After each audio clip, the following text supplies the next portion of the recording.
Bismillahirrahmanirrahim. Assalamualaikum warahmatullahi wabarakatuh. Salam sejahtera untuk kita semua. Om Swastiastu, Namo Buddhaya.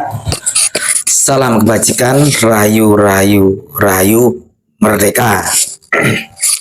Yang saya hormati Ibu Aini selaku Kepala Sekolah PKBM serta seluruh kawan-kawan, Bapak Ibu, sahabat, tutor PKBM Merdeka, serta seluruh Bapak Ibu, sahabat-sahabat, warga belajar PKBM Merdeka.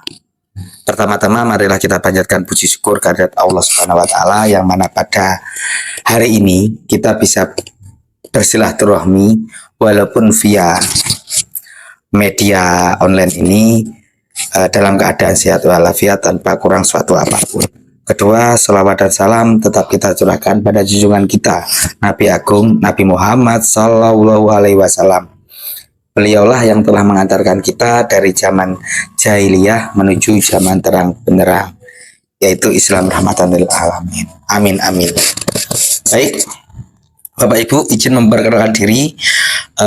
Di sini saya sebagai tutor mata pelajaran pendidikan Pancasila, di mana pada bab yang baik ini, kesempatan kali ini kita akan belajar bersama dengan tema pengejauhan tahan Pancasila dalam kehidupan sehari-hari, di mana pengejauhan tahan Pancasila dalam kehidupan sehari-hari adalah suatu keniscayaan yang memang dan harus selalu kita sebagai warga negara yang baik harus selalu bisa mempraktekkan dalam kehidupan sehari-hari.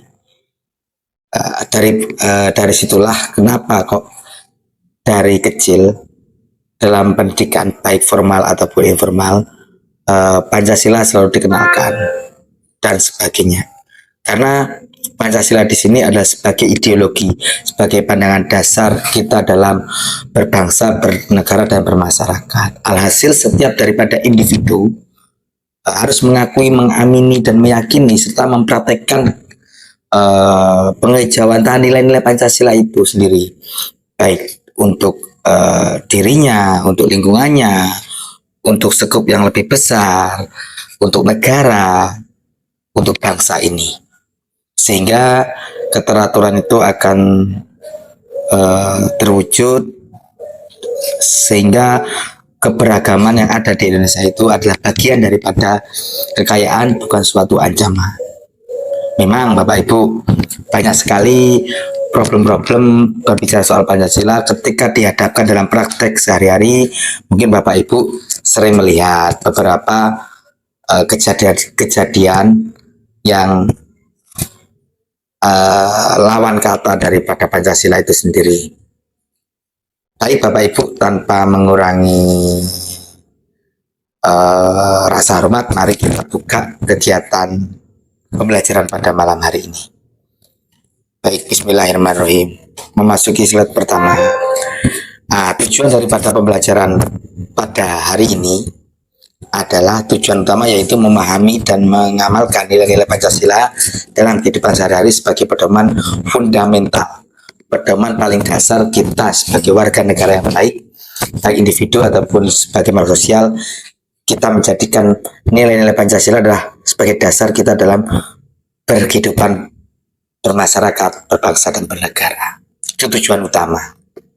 Kemudian target yang pertama pada malam hari ini harapannya kita semua dapat makna mendalam dan keterhubungan esensial antar kelima sila Pancasila sebagai satu kesatuan yang utuh.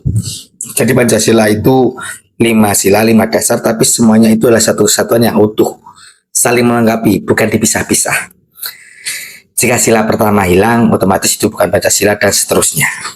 Kemudian yang kedua, yaitu target kedua adalah kita bisa dan mampu mengidentifikasi praktek nyata, contoh-contoh praktek nyata dan konkret pengamalan Pancasila dalam berbagai situasi dan konteks sehari-hari dalam kita berkehidupan Bapak Ibu.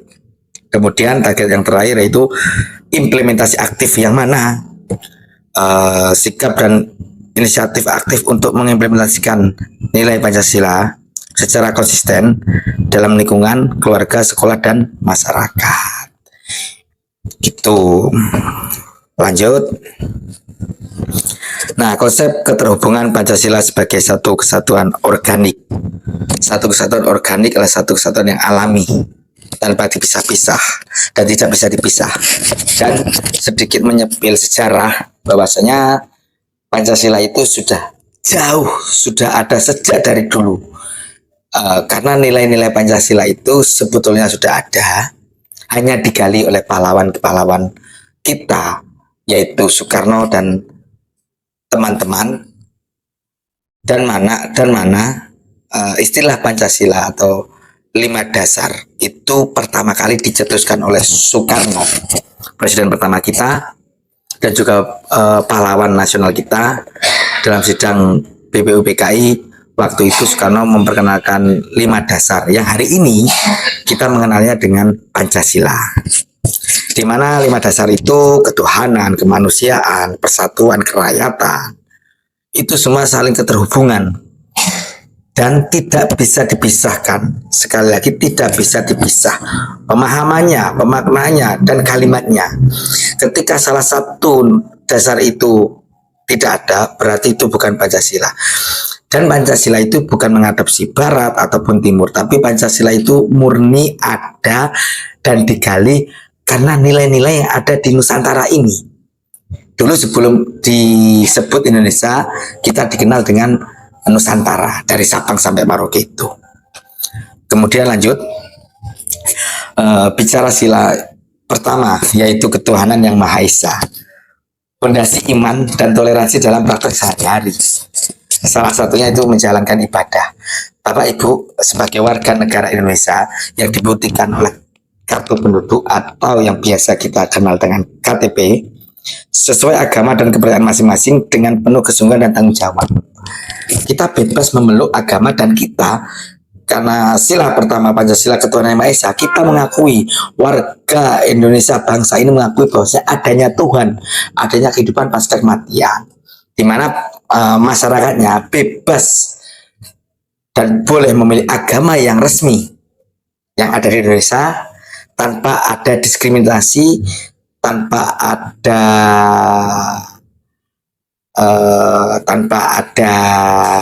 yang memaksa, tanpa ada yang mengintimidasi. Semua bebas dan memilih agama sesuai keyakinannya masing-masing. Karena kita menyadari betul dari Sabang sampai Merauke itu agama tidak hanya satu yang ada di Indonesia. Agama itu ada 6 yang diakui dan semuanya bebas serta bertanggung jawab atas keimanannya, dan negara, dalam hal ini pemerintah, aturan undang-undang itu menjamin dan menjaganya.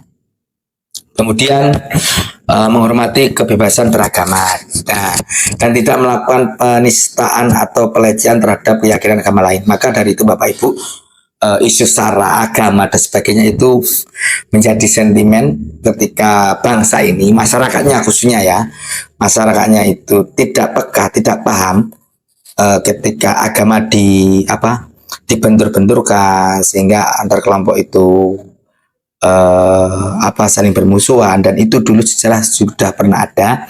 Maka dari itu Bapak Ibu, kita sebagai warga negara yang baik, sebagai warga belajar PKP Merdeka, maka dari itu kita sadar itu hal yang tidak baik, dan Pancasila telah melegitimasikan bahwasanya setiap makhluk, setiap orang bebas memeluk agamanya, dan sudah diturunkan menjadi undang-undang, dan kita hanya cukup menjaga dan saling menghormati. Kemudian sebagai warga negara yang baik, kita pun juga harus bisa membina kerukunan, entah secara pribadi ataupun secara kelompok, antar beragama, misal melalui gotong royong dalam kegiatan sosial tanpa memandang latar belakang agama. Nah betul, di tengah modernisasi ini, tetapi alhamdulillahnya insya Allah praktek-praktek gotong royong, kemanusiaan dan sebagainya itu masih bisa kita kita lihat dan wajib kita budayakan. tanpa melihat agamanya apa, siapa dia, tapi kita akan terus melakukan gotong royong dalam sebagai makhluk individu sekaligus melakukan makhluk sosial yang ada di tubuh kita, dan nilai-nilai Pancasila itu ada di dalamnya sehingga kita melakukan hal tersebut. Walaupun toh makin di sini kalau kita tidak mematrikan diri tentang konsep Pancasila itu sangat bahaya, apalagi modernisasi dan dunia barat yang masuk ke Indonesia tidak semuanya itu sama dengan model ataupun budaya yang ada di kita. Oleh sebab itu maka kita tidak boleh lupa diri siapa kita. Salah satu ciri khas daripada masyarakat Indonesia adalah gotong royong, sosial, toleransi. Di mana praktek nyatanya salah satu contoh tidak mengganggu teman atau tetangga yang sedang beribadah, serta ikut menjaga kebersihan dan ketertiban tanpa ibadah sebagai wujud toleransi. Alhamdulillah di lingkungan kita insya Allah ya semuanya sudah melakukan itu, kita menjaga dan terus mewariskan kepada anak cucu kita. Semoga konteks ini kita akan selalu terdepan dan kita selalu siap menjaga keutuhan kerukunan antar umat beragama baik secara individu ataupun kelompok. Next. Kemudian beranjak ke sila kedua, yaitu kemanusiaan yang adil dan beradab. Memanusiakan manusia dalam kehidupan nyata. Kenapa Bapak Ibu? Karena pada dasarnya HAM, hak asasi manusia, setiap anak yang sudah dikandung itu sudah memiliki hak hidup. Hak hidup, bebas, hak hidup yang layak dan sebagainya. Maka dari itu dalam konteks kemanusiaan yang adil dan beradab, memanusiakan manusia dalam kehidupan nyata itu bisa kita katakan mudah tapi tidak gampang. Bicara kenapa seperti itu ya kita lihat praktek-prakteknya. Maka dari itu kita yang belajar, kita yang menggali, kita yang terus menerus bicara soal Pancasila. Maka dari itu tujuannya adalah bagaimana kita juga bisa memanusiakan manusia dalam kehidupan nyata, bukan hanya teori saja. Yang pertama, hargai hak asasi. Nah, menghargai hak asasi manusia atau HAM setiap individu tanpa diskriminasi berdasarkan suku, agama, ras, dan status sosial.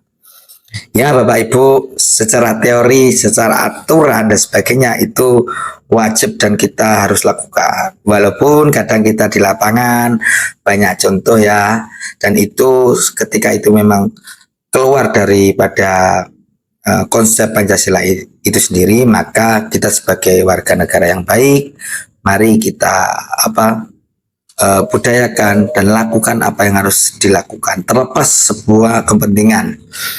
Menyadari betul dunia yang kompleksitas dunia makin seperti hari ini perlu banget dan perlu sangat bahwasanya di atas segala-galanya adalah kemanusiaan.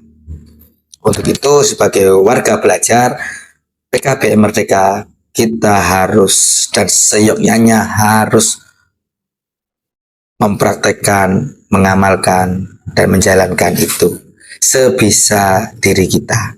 Dengan tujuan dan harapan, kerukunan dan keberadaban manusia itu akan terus berjalan. Walaupun dunia makin kesini makin kompleks, bukan berarti kemanusiaan itu makin hilang. Dan kita percaya soal itu, maka dari itu mari kita terus melakukan hal yang harus dilakukan. Kemudian tolong menolong. Aktif menolong sama yang sedang membutuhkan seperti membantu korban bencana alam atau tetangga yang sakit parah. Itu memang suatu hal yang harus kita lakukan sebagai sesama manusia, sebagai orang yang diposisikan kita lebih beruntung, selayaknya kita harus membantu sesama yang membutuhkan. Misal ada bencana, kemanusiaan dalam diri kita itu bangkit dan kita akan membantu tanpa melihat itu siapa dan bagaimana. Dan itu suatu hal yang memang harus kita kerjakan. kemudian sopan dan beradab. Ada istilah jauh di atas ilmu sendiri adalah adab. Nah, ini bicara soal itu. Ilmu yang tinggi, ilmu yang besar tanpa sopan, tanpa beradab, itu tidak ada apa-apanya. Dan saya meyakini juga Bapak Ibu, ketika ada orang-orang seperti itu, berarti dia memang ilmunya belum ada, sehingga keberadaban dan sopan yang itu bagian daripada ilmu sendiri, dia tidak selesai di situ. Untuk itu, mari kita senantiasa bersikap sopan santun, beradab dan menghormati perbedaan, baik itu pendapat sebagai wujud kematangan emosional. Nah, kadang-kadang kita masih terjebak si wujud kematangan emosional ini. Kadang kita emosinya dulu, berpikirnya terakhir, sehingga kadang kita sikapnya salah. Oleh sebab itu, mari kita terus belajar agar kita menjadi manusia yang bijak. Next, kemudian persatuan Indonesia, menjaga keutuhan bangsa di tengah keberagaman. Di mana keberagaman ini adalah bagian daripada kekayaan, bagian daripada nilai yang ada di diri kita di Indonesia ini dari Sabang sampai Merauke. Sehingga ketika kita tidak bisa memposisikan diri, merawat dan menjaga, perbedaan itu akan menjadi sebuah bencana. Ketika kita tidak paham, perbedaan itu ada sebuah anugerah dan sebuah kekayaan yang harus dijaga semuanya, baik kita sebagai individu dan sebagai kelompok. Menjaga keutuhan bangsa di tengah keberagaman, apresiasi budaya, menghargai dan melestarikan keberagaman budaya, adat, istiadat dan suku bangsa sebagai kekayaan nasional yang tak ternilai. Di mana budaya kita, mungkin kita yang orang Jawa dengan orang Madura otomatis beda, tapi perbedaan itu adalah suatu anugerah dan kita akan saling menghargai karena kita yakin setiap budaya pasti ada nilai-nilai luhur yang di dalamnya, dan itu diyakini sebagai masyarakat yang beriman dan berkeberadaban. Bahkan Trisila Soekarno yang poin ketiga juga menyatakan kemandirian dalam keberadaban itu juga bagian daripada nilai-nilai yang ada di Pancasila, sehingga kita akan menjaga, menghargai setiap budaya dan keberagaman yang ada, serta kita sebagai generasi penerus akan terus meneruskan. Karena kalau bukan kita, generasi hari ini siapa lagi? Esok akan diganti oleh generasi setelah kita, tapi tidak akan mungkin ada generasi setelahnya itu sebelum dilalui daripada generasi kita sendiri. Kemudian dalam konteks persatuan Indonesia, aktif gotong royong, aktif berpartisipasi dalam kegiatan gotong royong, memperkuat rasa solidaritas dan menjaga persatuan di lingkungan sekitar. Nah, pola-pola kehidupan masyarakat hari ini semakin beragam, cuma insya Allah dan model-model gotong royong ini masih akan sering kita temui karena itu masih dijaga dan terus harus dijaga di desa-desa. Bapak Ibu juga harus menyadari pola-pola kehidupan itu, apalagi di kota lebih cenderung individualis dan sebagainya. Itu juga bagian daripada tanggung jawab kita semua, tapi apa yang bisa kita lakukan adalah dari lingkungan kita terdekat, sebab kalau tidak kita budayakan gotong royong, maka niscaya suatu saat nanti karakter gotong royong akan hilang. Oleh sebab itu, gotong royong adalah bagian daripada citra budaya yang ada di Indonesia. Kemudian, utamakan kepentingan umum, menempatkan kepentingan bangsa dan negara serta kepentingan bersama di atas kepentingan pribadi atau golongan. Ini slogan yang memang harus benar-benar kita upayakan dan kita kerjakan Bapak Ibu. Sebab ketika rasa individualis itu di atas, maka yang ada kita sebagai sesama manusia yang beragam juga, Yang ada nanti akan perpecahan, akan ada banyak konflik. Oleh sebab itu, maka memposisikan kepentingan bersama jauh di atas daripada kepentingan pribadi ataupun kelompok. Kemudian, nah, dengan menggunakan produk-produk lokal, mengikuti upacara bendera dengan khidmat, dan menjaga kerukunan antar etnis, kita telah mengamalkan sila persatuan Indonesia, yaitu bagian daripada satu hal yang kita akan kerjakan dan terus dan wajib kita kerjakan, Bapak Ibu. Kemudian lanjut, sila keempat, kerakyatan yang dipimpin oleh hikmat kebijaksanaan dalam permusyawaratan perwakilan. Nah, demokrasi dalam musyawarah dalam keseharian. Suatu hal yang kadang kita lupa, kita terlalu ego, mengedepankan pikiran kita sehingga kita melupakan nilai demokrasi. Di situ biasanya jatuhnya akan konflik, akan gesekan, walaupun itu kecil. Oleh sebab itu, demokrasi dan musyawarah dalam kesadaran adalah bagian daripada kita mencapai kesimpulan, mencapai kesepakatan ketika dihadapkan dalam berbagai hal, Bapak Ibu, baik itu konteks keluarga, konteks lingkungan, ataupun yang lebih besar, yaitu konteks negara ini. Sila ini menekankan pentingnya kebijaksanaan dalam mengambil keputusan melalui mekanisme musyawarah untuk mencapai mufakat. Adalah inti dari demokrasi Indonesia sendiri. Nah, mengutamakan musyawarah dan mufakat dalam menyelesaikan setiap masalah besar maupun kecil dalam keluarga, organisasi, atau lingkungan kerja. Dua hal yang bisa kita jadikan acuan. Yang pertama yaitu menghormati pemimpin, menghargai dan mematuhi hasil keputusan bersama yang telah disepakati, dan menghormati pemimpin yang sah. Itu adalah bagian yang kalau tidak kita budayakan, kita awali, saya tidak semua orang bisa, karena dengan berbagai faktor, faktor egosentris dan sebagainya. Tapi kalau itu semua tidak kita lawan, yang ada perwujudan daripada demokrasi sendiri itu tidak ada, dan akan menimbulkan sebuah gejolak yang lebih bahayanya adalah ini di tingkat nasional. Bangsa ini tidak akan bisa rukun dan selalu akan ada konflik ketika demokrasi dan musyawarah tidak bisa dikerjakan ataupun dilakukan dalam memahami sebuah perbedaan, memahami sebuah masalah, memahami sebuah problem yang ada. Kemudian partisipasi aktif, berpartisipasi aktif dalam proses-proses demokrasi seperti pemilihan ketua, organisasi, ataupun pemilihan umum sebagai perwujudan kedaulatan rakyat.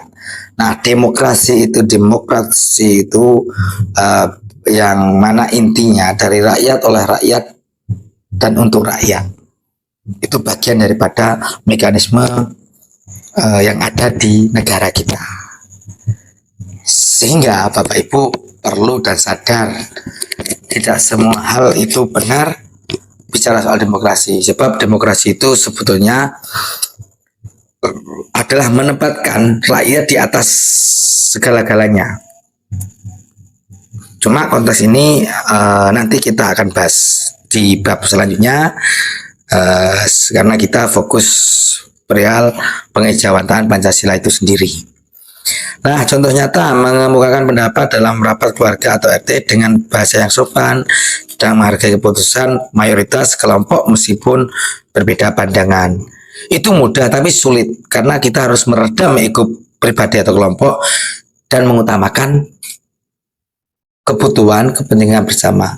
Dan itu memang harus kita lakukan agar perwujudan kehidupan bersama itu bisa terwujud dan terjadi harmonisasi di dalam lingkungan masyarakat sendiri. Next, sila kelima, keadilan sosial bagi seluruh rakyat Indonesia. Pemerataan dan sikap adil setiap lini kehidupan. Sikap adil dan non egois, bersikap adil dan tidak mementingkan diri sendiri atau non-egois dalam interaksi di lingkungan keluarga, sekolah maupun masyarakat. 2. Kontribusi sosial, aktif berpartisipasi dalam kegiatan sosial yang bertujuan membantu sesama seperti sedekah, sumbangan, atau gotong royong membangun fasilitas umum. Kemudian keseimbangan hak dan kewajiban. Kadang sebagai manusia dengan memiliki ego masing-masing, kita lupa meminta hak dulu tapi kewajiban tidak dikerjakan. Padahal itu harus seimbang sehingga nanti keteraturan kehidupan dan yang seharusnya terjadi bisa terwujud. Menegakkan hak dan melaksanakan kewajiban sosial dan pribadi secara seimbang dan bertanggung jawab. Di mana keadilan sosial tercermin ketika kita membantu teman yang kesulitan belajar, berbagi sumber daya yang dimiliki, dan ikut menjaga fasilitas umum yang merupakan milik bersama. Ini adalah wujud pemerataan kesejahteraan dalam skala mikro atau kecil. Itu contoh yang bisa kita ambil. Nah, next, kalau ini profil tutor pengampu materi Pancasila yaitu saya sendiri atas nama Dayu Langgeng Prayogi. Next ya. Nah, kesimpulan Bapak Ibu, kesimpulan pada bab ini yaitu transformasi, mengirim, transformasi, transfer, mengirim nilai menjadi aksi nyata. Itu kesimpulannya. Nilai yang ada dalam konsep menjadi aksi nyata yang kita terapkan dalam kehidupan sehari-hari. Pancasila bukan sekedar teks yang dihafal, melainkan pedoman hidup dan jati diri bangsa yang harus diwujudkan dalam tindakan setiap harinya. Sebagai pedoman hidup, karakter kuat mulai dari diri sendiri. Pancasila adalah kompas moral yang membimbing setiap keputusan dan tindakan kita, memastikan semua selaras dengan cita-cita bangsa. Keterhubungan sila-sila Pancasila menciptakan karakter bangsa yang kokoh, harmonis, menjunjung tinggi toleransi dan keadilan. Implementasi harus dimulai dari diri sendiri dalam keluarga dan kemudian meluas ke lingkungan sekolah dan masyarakat. Ayo wujudkan Pancasila dalam setiap langkah kehidupan kita. Jadi Pancasila DNA dalam setiap interaksi dan kontribusi kita. Jadikan Pancasila sebagai DNA dalam setiap interaksi dan kontribusi kita. Baik Bapak Ibu, sebelum saya tutup, ada beberapa hal, salah satunya yaitu tugas, di mana Bapak Ibu saya minta untuk sebagai tugas para peserta didik diharapkan dapat memberikan komentar dan tanggapan mengenai peran penting Pancasila dalam kehidupan sehari-hari. Mohon sampaikan pandangan Anda secara jelas dan terukur. Nah, tugasnya ini mudah, panjenengan komentar di bio komentar nanti, berikan pandangan, tanggapan panjenengan mengenai Pancasila dalam kehidupan sehari-hari. Boleh pandangan apapun selama konteksnya itu Pancasila. Dan berikan pandangan itu secara jelas dan terukur. Terukur maksudnya sesuai pemahaman panjenengan. Nanti di situ saya akan membalas dan saya akan juga menjawab interaksi panjenengan semua. Mungkin Bapak Ibu, sahabat-sahabat semuanya, peserta didik PKPM Merdeka, kurang lebihnya saya mohon maaf apabila ada salah kata. Sampai ketemu lagi pada kesempatan yang lebih baik lagi. Akhir kata, saya Dayu Langgeng Prayogi sebagai tutor materi pendidikan Pancasila mohon undur diri. Wallahul muwaffiq ila aqwamit thoriq. Wassalamualaikum warahmatullahi wabarakatuh. Merdeka!